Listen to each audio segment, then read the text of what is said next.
Donc, bienvenue au webinaire intitulé Processus de projection et les pratiques dans le contexte d'urgence et merci d'être des nôtres. Mon nom est Sonia et je serai votre hôte pour cette séance. La séance d'aujourd'hui fait partie de la série de webinaires Activités de préparation de la Croix-Rouge canadienne. Se préparer collectivement aux catastrophes et sera présenté en français.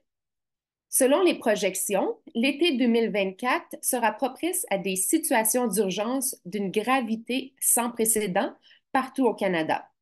C'est pourquoi la Croix-Rouge canadienne a créé une série de webinaires sur la présentation aux catastrophes afin d'aider les personnes et les communautés à mieux se préparer aux événements perturbateurs, à accroître leur résilience et à intervenir en cas de catastrophe.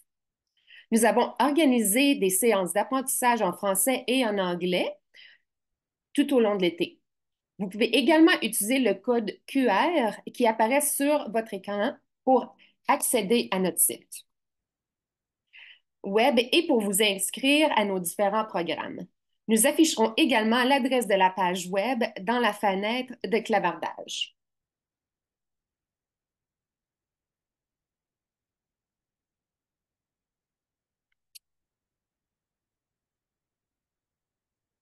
Avant de commencer la séance, j'aimerais vous en présenter le fonctionnement. Le webinaire sera enregistré et l'enregistrement sera envoyé à toutes les personnes qui seront inscrites. En cliquant sur l'icône du sous-titrage dans le panneau de commande de l'application Zoom, vous pourrez consulter des sous-titres en français ou en anglais pendant votre visionnement. Si vous avez des questions, veuillez les écrire dans la fenêtre de clavardage qui se trouve dans le panneau de commande au bas de l'écran.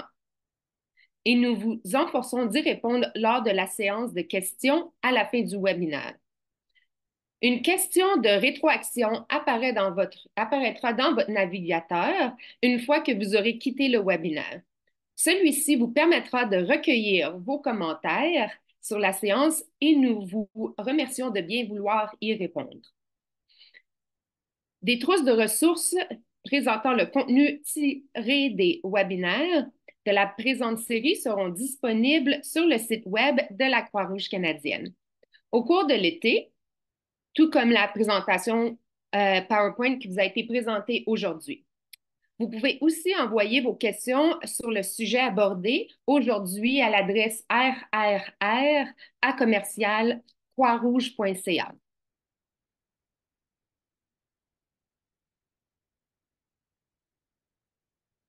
Avant de commencer le webinaire, nous aimerions faire une reconnaissance territoriale. Je vous rejoins aujourd'hui des territoires traditionnels des Mohawks, aussi connus sous le nom de Montréal. Nous reconnaissons qu'ici, à la Croix-Rouge canadienne, une grande partie de notre travail au Canada se fait sur les territoires traditionnels issus de traités et non cédés qui habitent de nombreux peuples des Premières Nations, Métis et Inuits. Nous vous encourageons de partager votre reconnaissance du territoire spécifique de votre localité dans le clavardage. Donc maintenant, j'aimerais souhaiter la bienvenue à nos animatrices Vicky et Sarah Chan. Bienvenue.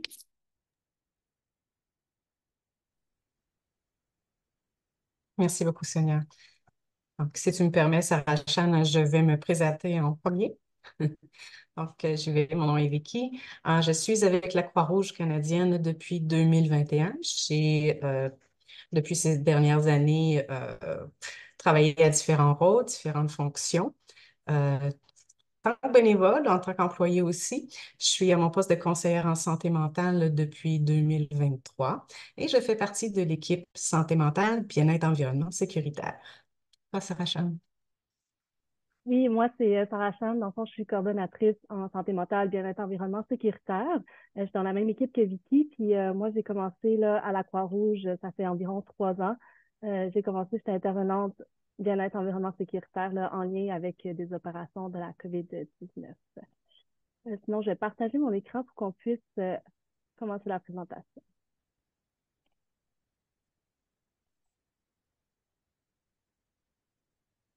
Vicky, peux-tu me confirmer qu'on voit mon écran? Oui, très bien. Merci, Sacha. Super. Donc, je vais y aller avec notre ordre du jour pour aujourd'hui. Alors, on va commencer par voir ensemble quels sont les enjeux de protection lors de situations d'urgence. On va s'interroger aussi à savoir pourquoi c'est important de traiter ces enjeux. Puis, je vous dirais, on va essayer de tenter d'émettre aussi différents conseils, parler de nos outils utilisés à la Croix-Rouge pour traiter et gérer ce type d'enjeux. Et puis, à la toute fin, on espère bien qu'on aura un échange, un moment pour une période de questions avec vous. Je peux changer de diapo. Merci. Avant d'aller plus à fond dans le sujet, j'aimerais, si vous voulez, vous mettre dans une petite mise en situation. Donc, on va s'imaginer, par exemple, à la suite d'une catastrophe, fait que les membres de votre communauté sont forcés d'évacuer les lieux en laissant derrière eux leur maison, leurs souvenirs et leurs sentiments de normalité.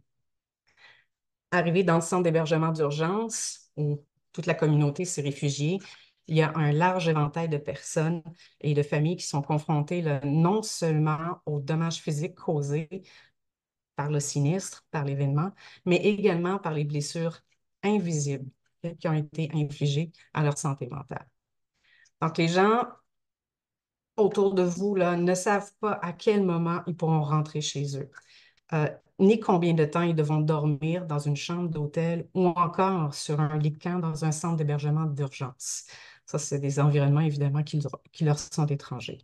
Donc, parmi les personnes qui vous entourent, il y a des personnes aînées qui se sentent particulièrement vulnérables et désorientées. Il y a des enfants qui ne comprennent pas du tout pourquoi tout le monde a dû partir, a dû quitter leur environnement. Des membres d'une communauté autochtone aussi qui se retrouvent encore une fois séparés de leur terre ancestrale, de leur soutien culturel. Et, et tout ça, là, ça ne fait qu'aggraver que le sentiment de perte autour d'eux. Donc, imaginez bien là, ce que vous pourriez ressentir dans une telle situation. On va continuer un petit peu plus loin. Donc, à la suite d'une telle catastrophe, les membres de votre communauté sont forcés d'évacuer les lieux, bien sûr, en laissant derrière eux leur maison. Là, je suis en train de me répéter. Désolée. Donc, je reviens. On a tout dit ça. La famille s'efforce de protéger. Hein, vous savez, tout ce bouleversement, ce chaos autour de vous. Donc, les familles vont tenter de protéger leurs enfants tout en composant avec leurs propres émotions puis leur stress. Les personnes peinent à offrir du réconfort, de la stabilité, pardon, en raison des circonstances qui sont incertaines. Les parents des enfants en bas âge, par exemple, ne savent pas du tout où aller pour acheter des préparations ou des couches pour leurs nourrissons. Ils sont extrêmement inquiets pour la sécurité de leur bébé. Donc, les répercussions psychologiques de la catastrophe sur les personnes vont se manifester par des niveaux accrus, soit d'anxiété, de désespoir, de frustration et même parfois de la colère aussi. Donc, il leur est difficile de donner un sens au bouleversement, puis à leur sentiment de perte. Donc, on peut prendre en exemple, par exemple, une personne aînée qui est sans famille ni réseau de soutien. Elle va mal vivre probablement là, ce qui arrive. Elle va la perte de sa maison, est-ce qu'elle l'a perdue, dans quel état elle va être. Donc, la personne aînée pourrait fort probablement là, avoir beaucoup de confusion par rapport à ça. Ou encore, les membres de la communauté qui doivent attendre, hein, et attendre chaque jour sans savoir quand est-ce qu'ils vont vraiment pouvoir retourner chez eux. Donc, lors de catastrophes, au fil des heures, donc les besoins de services et de soutien des membres vulnérables de la communauté, ça devient de plus en plus évident. Puis en situation incertaine et chaotique comme celle-là, il faut savoir composer avec les vulnérabilités et les risques accrus de traumatisme. On va le faire autant que faire se peut, tout en douceur puis avec délicatesse. Je vais changer de diapo. Maintenant, on se pose la question, quels sont les types de soutien qui aideraient à gérer ce genre de situation qu'on vient de voir ensemble? Donc, pour aider les personnes dans situation de sinistre à gérer, je dirais, de façon autant que faire se peut plus efficace leur situation. Donc, il y a plusieurs types de soutien qui vont être mis en place. Donc, ça va être essentiel, par exemple, d'offrir un soutien moral, dont les premiers secours psychologiques, par exemple. donc par des personnes qui sont dûment formées. Donc, secours psychologique formé dans le même sens que, par exemple, des gens qui sont formés en secourisme. Donc, c'est des notions très importantes. Il y aura aussi du soutien par l'information et l'orientation claire sur les démarches que les personnes ont à entreprendre, leurs droits, quelles sont les ressources disponibles aussi. Évidemment, il y a aussi le soutien logistique. Donc, on va venir temporairement là, subvenir à des besoins, par exemple, d'abri temporaire, de la nourriture, de l'eau, des vêtements. Ça, c'est vraiment pour les besoins de base. Puis, il y a aussi de l'aide financière qui peut être attribuée aux personnes, dépendamment des situations. Ça peut être par subvention, par prêt, pour aider à la reconstruction puis à la récupération économique aussi. Donc, ces types de soutien peuvent favoriser la résilience puis la capacité de rétablissement des individus. Ça, c'est évident. Mais non seulement, OK, il y a autre chose, ce qui peut aider vraiment, puis peut-être même sauver quelqu'un.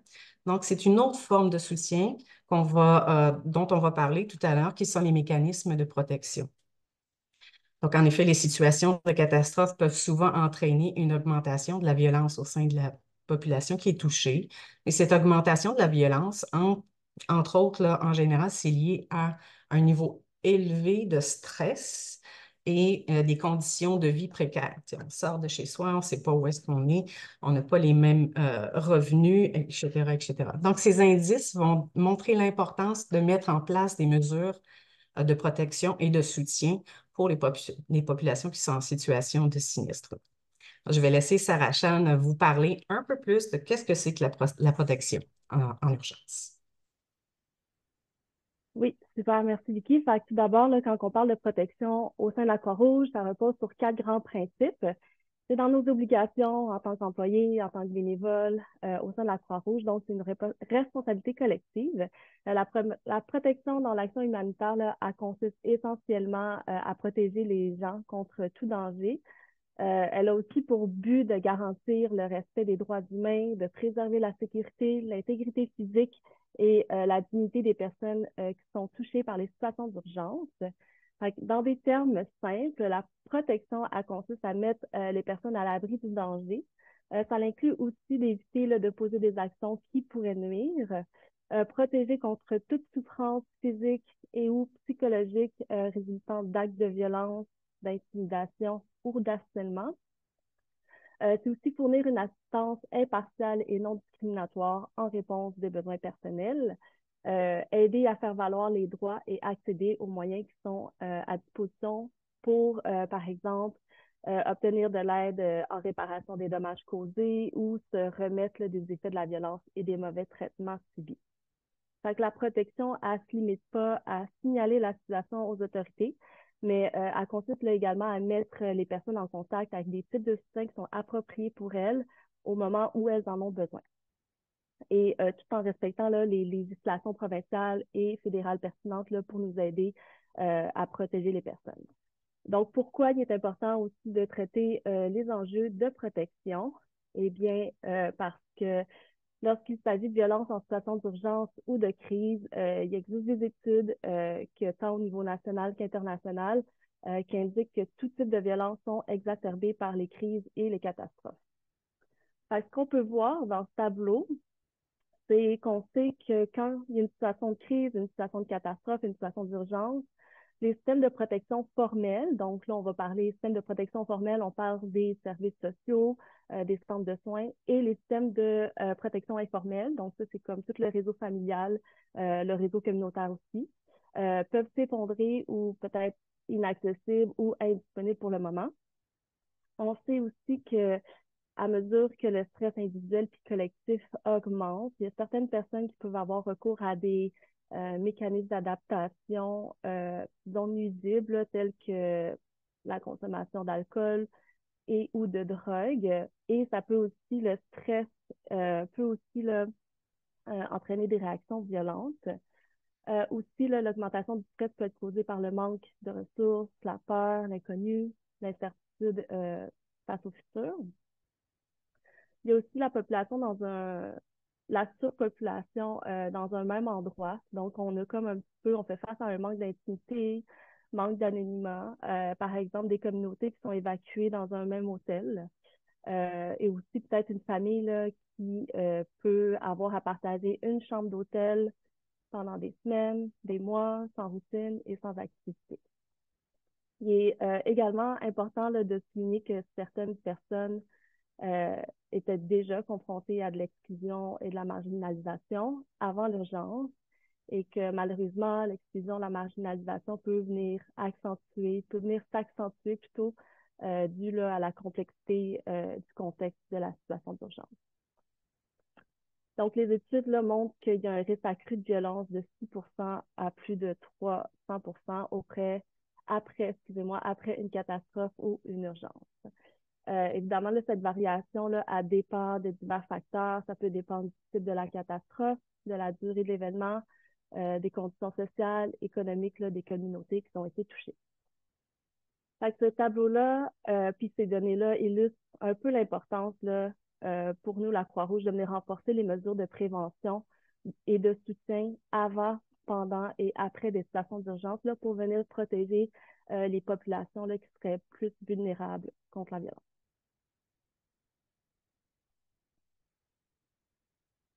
Donc, petite question, vous pouvez écrire dans le chat, selon vous, là, quels sont les types d'enjeux de protection susceptibles de survenir lors d'une situation d'urgence?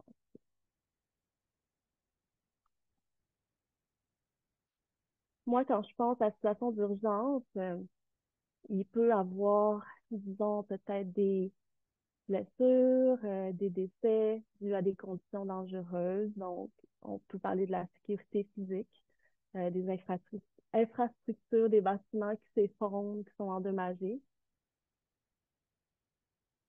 Aussi, on peut parler de la sécurité psychosociale. On en a parlé tantôt, mais l'augmentation du stress, les potentiels traumatismes aussi.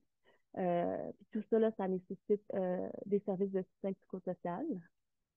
On peut aussi avoir des personnes peut-être qui s'isolent, des personnes qui peuvent se retrouver isolées de leur réseau de soutien habituel. Ça augmente un petit peu le sentiment de solitude, de vulnérabilité. Vicky en a parlé tantôt aussi. Euh, on peut parler de groupes vulnérables, disons, des femmes et des enfants qui peuvent être particulièrement vulnérables aux abus, à l'exploitation, à la violence sexuelle. On peut parler des personnes en situation de handicap, des personnes âgées aussi. Ces groupes de personnes-là, ils ont quand même des besoins spécifiques, puis ils peuvent aussi rencontrer là, des difficultés pour avoir accès à des services et à la protection. Vicky en a parlé aussi tantôt, là, l'accès aux ressources. Donc, on peut parler des ressources alimentaires. Les situations d'urgence, ça peut venir perturber les chaînes d'approvisionnement, entraîner des pénuries d'aliments, une insécurité nutritionnelle aussi. On peut parler de logement. Les personnes là, qui sont déplacées sont justement dans des abris temporaires avec des ressources très limitées et aussi sur la santé. Donc, les services de santé peuvent être soit tout simplement débordés, interrompus, ce qui rend très difficile l'accès à des soins médicaux. Fait que ces enjeux-là là, nécessitent une réponse coordonnée et des mesures de protection spécifiques pour assurer la sécurité et le bien-être des personnes qui ont été touchées. On peut voir quelques exemples ensemble. Donc, c'est des exemples d'enjeux de protection. On peut parler de violence familiale ou conjugale, disparition d'une personne, consommation de substances, suicide ou automutilation. On parle aussi de maltraitance, de violence envers un enfant ou une personne en situation de handicap, physique ou mentale ou une personne aînée. On parle aussi de violences sexuelles fondées sur le genre, des personnes mineures non accompagnées ou laissées sans surveillance, un risque de traite de personnes, des violences interpersonnelles, la discrimination ou harcèlement, une urgence de santé mentale, donc peut-être une situation de crise, et recrutement par gang.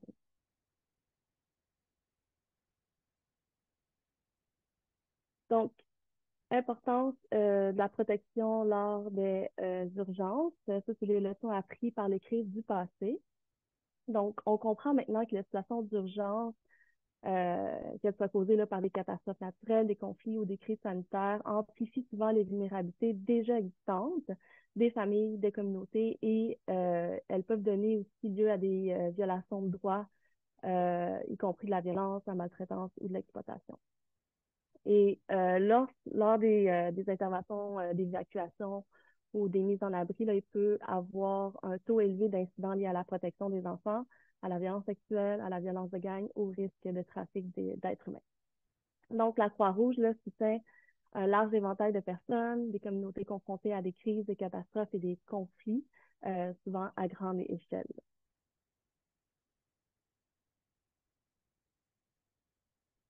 OK. L'importance de la protection, là, en résumé, là, en adoptant là, des approches et des processus clairs dès le départ, on peut faire en sorte que des mesures adéquates là, soient déjà en place afin de garantir la sécurité, le bien-être des personnes et que le personnel sache quoi faire s'il rencontre des enjeux de protection.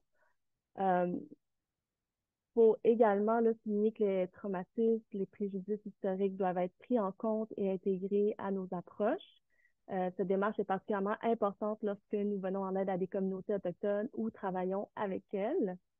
On tient également à souligner que pour certaines personnes, une urgence peut être une occasion d'obtenir du soutien indispensable, parfois aussi pour la première fois.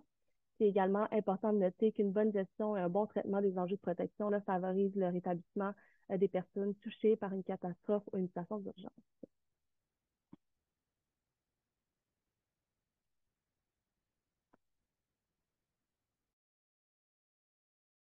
C'est à toi, Vicky.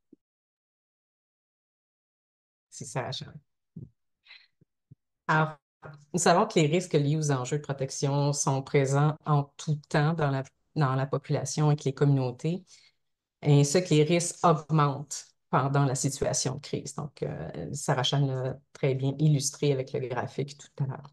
Alors, on sait également que la santé mentale des personnes peut être mise à rude épreuve dans ces situations-là, mais toutefois, comme le stress est ressenti et exprimé de différentes manières, selon les besoins vont varier, selon les personnes, selon les familles aussi.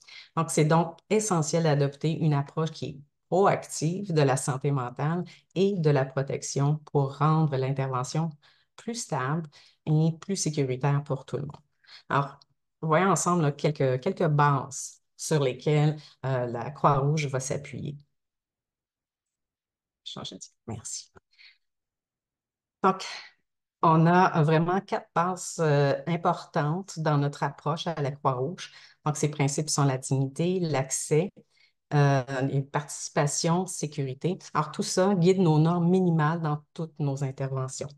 Si je vous parle, par exemple, de la dignité, pour la Croix-Rouge, les normes sont de respecter, de protéger et de promouvoir la dignité de la personne, soit la valeur qu'a la personne de chaque individu, ainsi que leur bien-être.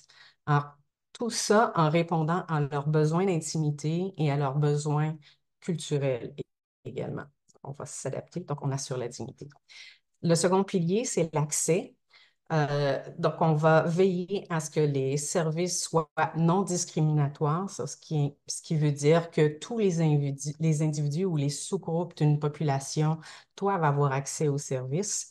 Donc, cet accès-là, c'est tant sur le plan de l'environnement physique, quand on parle que ce soit accessible, par exemple, pour une personne qui est à mobilité réduite, doit être en mesure d'aller dans un centre d'information, par exemple, pour aller s'informer ou aller chercher des services. Et c'est aussi l'accès informationnel.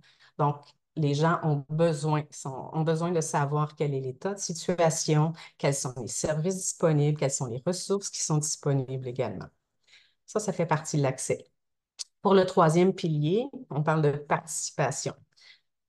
Quand on parle de faire participer concrètement les membres d'une communauté au processus décisionnel et aux activités qui les concernent, on parle d'une implication qui est complète, qui est égale et véritable. Donc, ils doivent participer, entrer dans les services ou les activités, les décisions qui les concernent. Pour ce qui est de la sécurité, ça fait référence tant à la sécurité physique que la sécurité psychologique, bien entendu. On pourrait avoir des problèmes de sécurité spécifiques dans un environnement, par exemple, dans un centre d'hébergement d'urgence. On peut mettre en place un système d'éclairage minimal dans les dortoirs. On peut installer un système de surveillance aussi, d'accès aux douches, par exemple, dans la salle de bain ou de la salle pour les femmes et les filles. Donc, pour contrôler l'accès, s'assurer que les femmes sont en sécurité, entre autres. Prévenir et traiter les situations de violence sexuelle fondées sur le genre. Adopter des mesures de protection aussi pour l'enfance, comme Sarah Chan l'a mentionné déjà. Mettre en place des systèmes de protection internes et évidemment diriger les personnes vers les autorités ou les services compétents. Donc, vous voyez le lien qu'on peut faire avec tout ce que Sarah Chan a amené comme information tout à l'heure. Tu peux changer le diapo, s'il te plaît, Sarah Chan? Donc, dans nos outils, on a des listes de vérification et d'analyse. Je vous épargne le nom de de ces analyses-là, mais en fait, on s'assure aussi de faire des breffages, de faire du renforcement ciblé aussi à l'ensemble de notre personnel. Par exemple, on va faire des capsules sur la protection, on va revenir sur la sécurité culturelle ou encore on va parler de traite humaine. Changer, Sarah Chan? On utilise également des nombreux protocoles et des modèles de protection. Pourquoi? Parce que, bon, on parle de Croix-Rouge canadienne et le Canada est composé de plusieurs provinces et territoires. Donc, il faut adapter selon les lois et les législations de chacune des provinces et territoires. En ce qui concerne le référencement, on va toujours prioriser les ressources de la communauté afin que la communauté puisse maintenir ce soutien dans le temps parce qu'on sait que la Croix-Rouge canadienne, généralement, va être présente dans la phase d'urgence. Ça ne veut pas dire qu'on n'intervient pas à d'autres moments, mais dans cette situation-ci, on va être là principalement dans la phase d'urgence. Donc, une fois que la Croix-Rouge a quitté, il faut s'assurer que les mailles, hein, du filet de sécurité sociale sont bien tissées et que les ressources sont dans la communauté autant que faire se peut. Puis de nos normes minimales, puis les outils de prévention, puis les mécanismes d'intervention de protection, on va voir des exemples d'enjeux de protection. Alors ici, on a notre outil de base qui est notre aide-mémoire qu'on utilise régulièrement pour se garder à l'esprit vraiment qu'est-ce qu'on entend par enjeu de protection. Donc, si on y va de gauche à droite et de bas et de haut en bas. On commence avec le premier. On parle d'infraction au code de conduite de la Croix-Rouge qui vise un membre de personnel de la Croix-Rouge. Alors, tout ça, c'est signalé, que ce soit soupçonné ou observé concrètement, directement. Puis quand on parle de personnel de la Croix-Rouge, ça inclut tant le personnel rémunéré, les employés, que les bénévoles. Alors, on fait vraiment un tout avec le personnel. Donc, le code de conduite va décrire les normes professionnelles et les normes éthiques qui sont attendues et qui doivent être respectées par tout le personnel de la Croix-Rouge. Un exemple qui pourrait être une infraction au code de conduite, on pourrait parler par exemple de propos racistes, un bénévole qui en étant en contact avec des personnes bénéficiaires des services, commence à flirter et offre d'aller prendre un café. Alors, tout ça, c'est tolérance zéro. Et puis, je vous dirais qu'on va beaucoup favoriser, stimuler le signalement. Il y a diverses façons pour le faire, divers mécanismes qui sont mis en place. Ça peut être directement avec un supérieur auprès d'un supérieur immédiat ou encore, il y a d'autres systèmes où la personne peut le faire de façon anonyme ou sur un site tiers. Pour la deuxième portion, qui est aussi très importante pour nous, qui est la protection de l'enfance. Donc, ça concerne évidemment sa santé, son bien-être.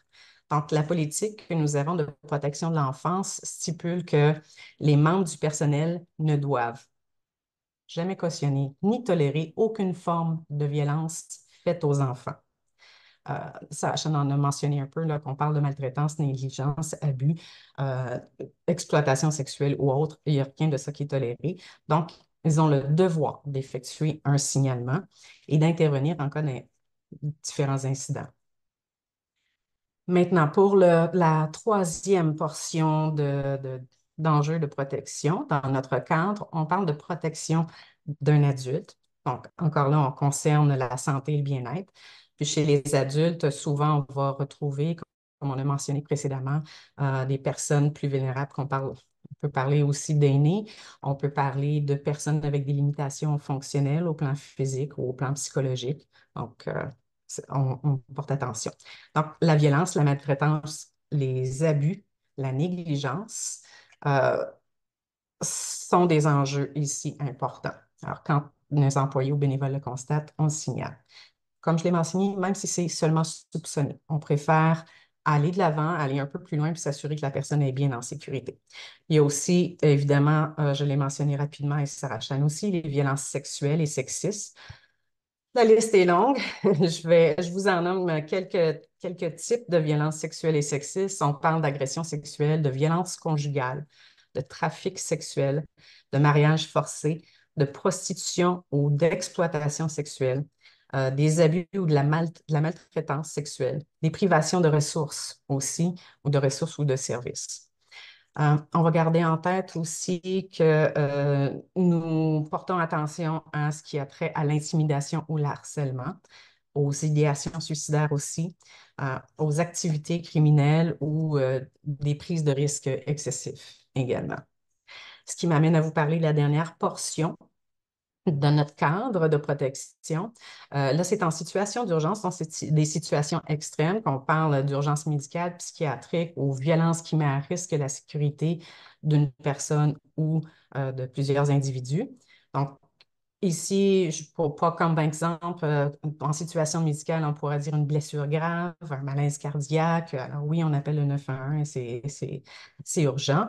Ou les risques immédiats d'idéation suicidaire. Donc, la personne vous manifeste un plan très concret et menace de sauter la vie. Ou homicidaire, donc menace de tuer quelqu'un d'autre aussi. Ce sont des enjeux de protection importants pour nous. Donc, pour mieux imager tous ces enjeux-là, ce qu'on fait à la Croix-Rouge pour prévenir ou agir, donc, Sarah Chan le dit, hein, que ce soit avant, pendant ou après. Donc, les cas d'enjeux de protection, on va voir le cas ici des arrivées massives en provenance d'Ukraine. Je peux changer de diapo, Sarah Chan. Donc, ici, je vous ai parlé un peu plus tôt des différents outils utilisés pour les mesures en prévention et les enjeux de protection. Donc, ce qui a été fait à ce moment-là, ça a été d'identifier des enjeux de protection sur place. Donc, quand on parle sur place, c'est dans les différents points de service d'aéroport, quand les gens arrivaient dans les différents endroits. Là, on parle en Ontario ou en Colombie-Britannique aussi. Donc, on évalue les enjeux de protection. On observe et on évalue avec à l'aide de nos outils quels sont les enjeux qui pourraient être présents. Ensuite, on passait toujours avec la population, donc les personnes concernées, ici, les ressortissants ukrainiens. Donc, on a invité notre personnel à participer à une trousse d'accueil. Donc, que pourrait avoir besoin une personne qui arrive dans un pays qu'il ne connaît pas et puis qui ne parle bien souvent aucunement la langue? Donc, il y a une trousse d'accueil qui a été préparée. On a offert aussi différentes séances de briefage sur la traite des personnes parce que c'est un enjeu de protection je dirais, qui aurait pu se présenter là, dans ces milieux à ces moments-là. Et puis aussi, on a dirigé les personnes, on a fait en sorte qu'il y ait des mises en œuvre de protection qui ont été mises en place. Et encore une fois, à chaque roulement de personnel, chaque nouvelle personne qui arrivait pour travailler, bénévole ou employé, on faisait des briefages aussi sur la protection.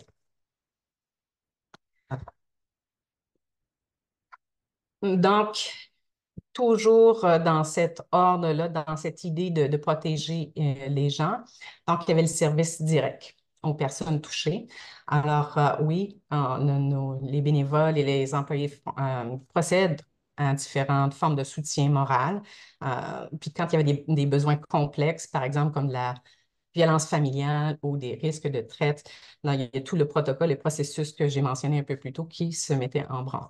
Ensuite de ça, quand on a une situation d'enjeu de protection et que le mécanisme est mis en place, évidemment, on s'assure aussi que les personnes sont orientées vers des organismes qui offrent des services de santé mentale et de soutien psychosocial ou, dépendamment de la situation, quel était l'enjeu, envers des agences de protection ou des services de soutien communautaire aussi.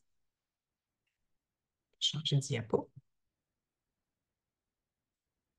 Donc, pour pouvoir faire tout ça, pour encore une fois resserrer les mailles du filet de sécurité sociale, c'est important d'établir des relations. Donc, même à ce moment-là aussi, on établit des relations, puis on s'est coordonné avec les différents organismes, les fournisseurs de services externes, pour vraiment s'assurer là, que ce soit holistique, ce qui veut dire donc global, qu'on prenne en charge tous les besoins des personnes en provenance de l'Ukraine. Là, on pense beaucoup, vous me direz, aux personnes qu'on dessert, mais on se soucie aussi également beaucoup de la santé, de la sécurité et du mieux-être de notre personnel. Donc, on va s'assurer que notre personnel est bien formé. Donc, on va avoir des séances, par exemple, de sensibilisation culturelle dans ce cas-ci. Donc, une fois qu'ils connaissent un peu mieux la culture, qu'ils connaissent un peu mieux les situations, les enjeux, ça permet au personnel de mieux comprendre et ainsi de mieux desservir là, les bénéficiaires. Puis, on offrait aussi des séances de groupe sur les manières de prendre soin de soi et de son bien-être. Donc, à la Croix-Rouge canadienne, on valorise beaucoup cet aspect-là. Alors, je faisais le parallèle un peu plus tôt avec en secourisme. Les secourismes, d'abord, la première chose qu'ils vont vérifier, c'est l'état de situation, puis ils vont vérifier si c'est sécuritaire pour eux d'aller aider l'autre personne. Donc, c'est le même principe, je vous dirais, au plan du bien-être. Donc, pour être en mesure de bien s'occuper des autres, que ce soit peu importe le type de service qu'on donne, on doit s'assurer qu'on est en état, on est en forme et d'avoir un niveau de bien-être assez élevé pour pouvoir le faire afin de donner un bon service. Donc, on a une partie de l'équipe aussi qui s'occupe de regarder ce qui se passe autour, donc de surveiller, s'assurer le mieux-être, parce qu'on a des gens qui veulent aider, qui veulent en donner beaucoup en tant que bénévoles ou employés, mais on s'assure là, de leur état de santé et de leur sécurité aussi. Et si jamais on s'aperçoit qu'une personne commence à manifester, par exemple, un peu de fatigue, de compassion, de détresse aussi parfois. Alors, à ce moment-là, ce qu'on fait, c'est qu'on va signaler nos préoccupations aux échelons supérieurs pour que cette personne-là puisse prendre soin d'elle-même. On peut changer ça, je passe la parole. Donc, les principaux facteurs relatifs à la protection. Donc, la grande majorité des enjeux de protection là, concernent les violences conjugales et intrafamiliales avec 50% et la protection de l'enfance avec environ 33%. C'est pourquoi là, il est important que l'ensemble du personnel soit sensibilisé, soit formé sur la façon de soutenir les familles qui vivent justement des enjeux de protection, ainsi là, que d'offrir du soutien aux femmes et aux hommes qui peuvent vivre la violence conjugale. Les centres d'hébergement d'urgence peuvent être des lieux où les enjeux de protection émergent. Je pense qu'on l'a quand même dit souvent durant la présentation, mais peut-être un petit rappel, là, c'est ça, les violences qui tendent à augmenter en situation de catastrophe. On a parlé de la surpopulation qui peut entraîner un manque d'intimité, un manque de sécurité pour certains résidents. On peut parler du stress intense aussi qui peut conduire à des comportements agressifs ou violents de la part des personnes hébergées dans le centre d'hébergement d'urgence et aussi peut-être de la part du personnel. On peut parler aussi de barrières culturelles et linguistiques. Fait que les différences culturelles et linguistiques là, peuvent entraîner des fois des malentendus, des conflits, puis ils peuvent aussi empêcher là, certains résidents, personnes qui ont vécu la catastrophe, à signaler les abus ou à demander de l'aide. On peut parler le manque d'infrastructures en santé, des services de santé, là, comme on a nommé aussi tantôt, là, fait que les ressources dans les centres d'hébergement là, peuvent être aussi très limitées. Et enfin, aussi par le fait que c'est des environnements quand même assez instables, Les situations d'urgence là, sont de nature instable et imprévisible. Là. Fait que cette instabilité-là peut rendre très difficile la mise en place de mesures de protection efficaces là, qui peut garantir la sécurité pour tout le monde.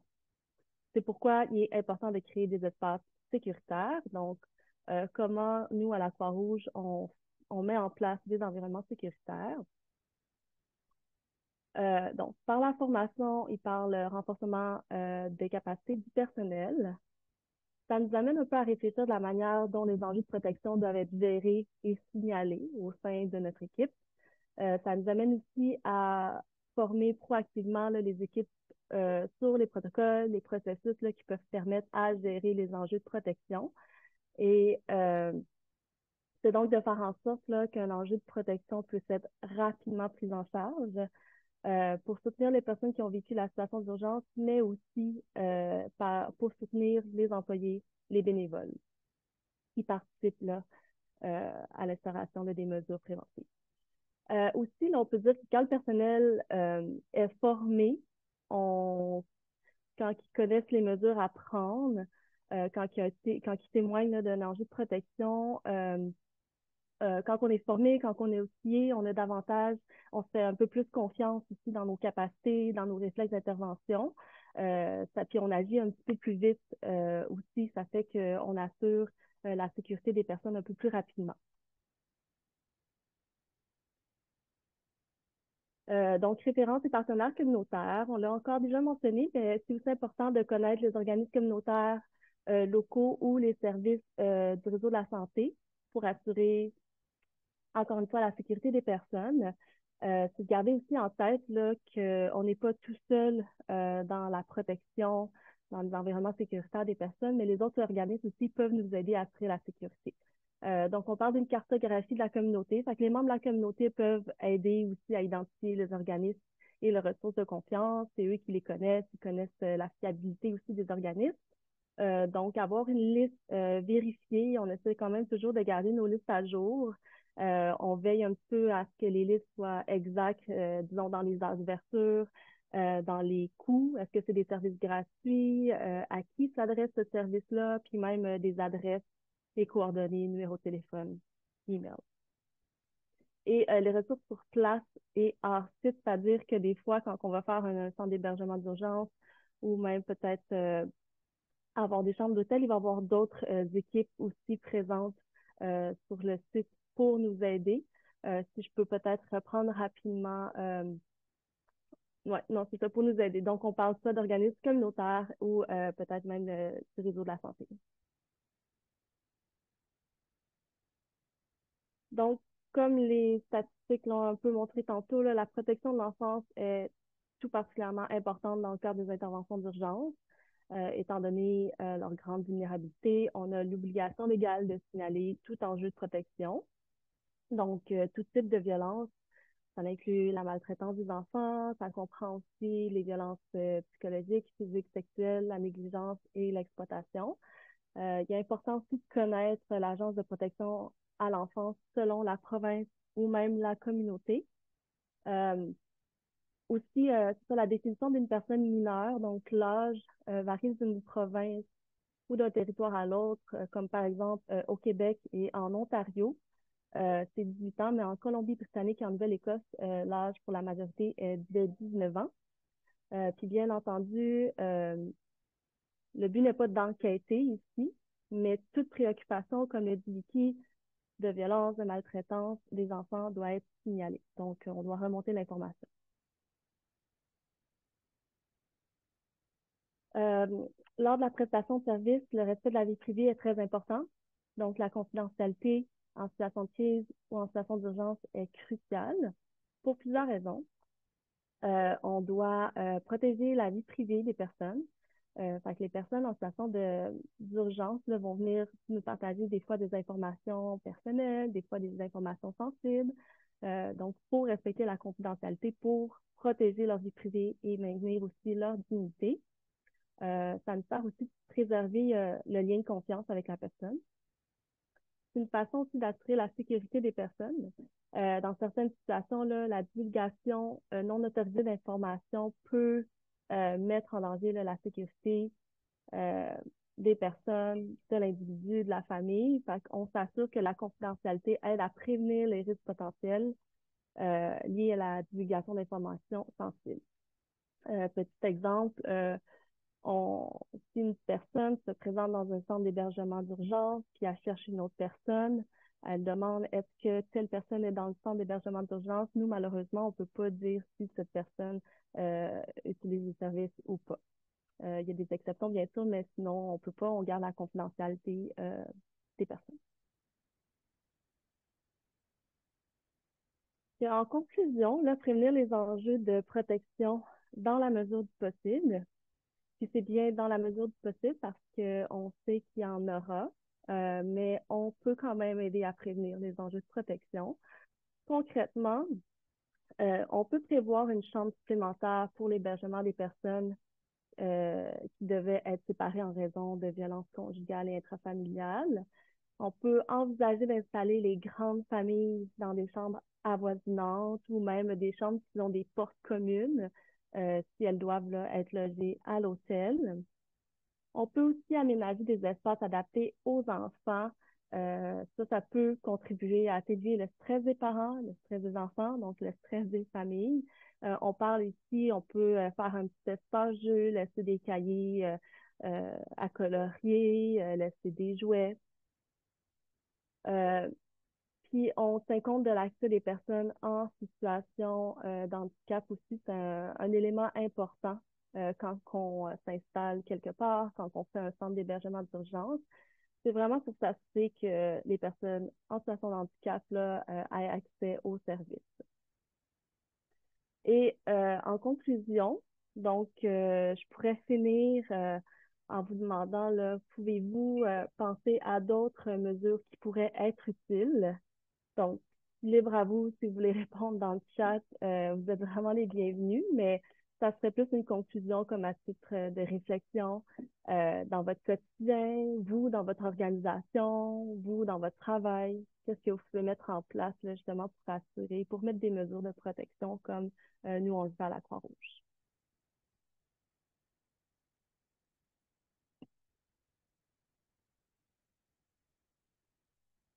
Donc, Sonia, je te laisserai faire la conclusion.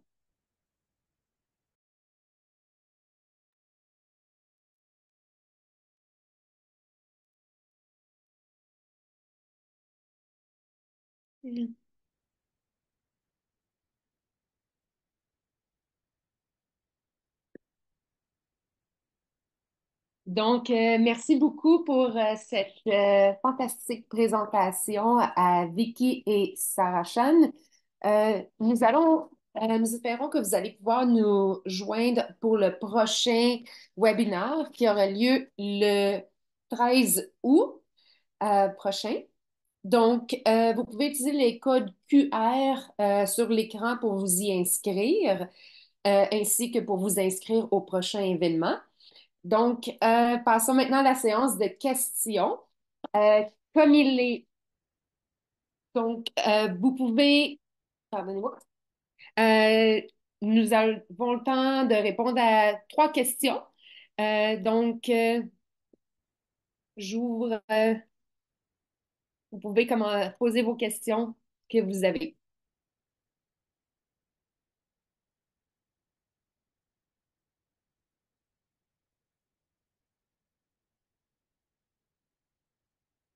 Je peux- ok.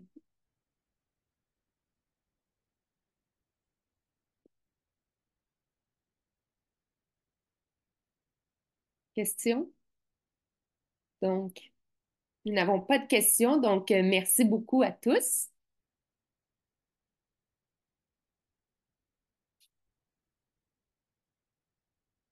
Merci beaucoup. Au revoir.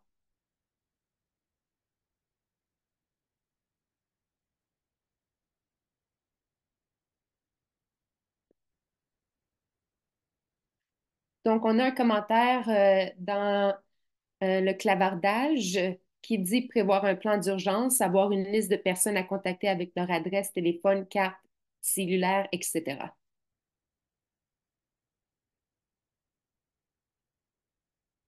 Merci.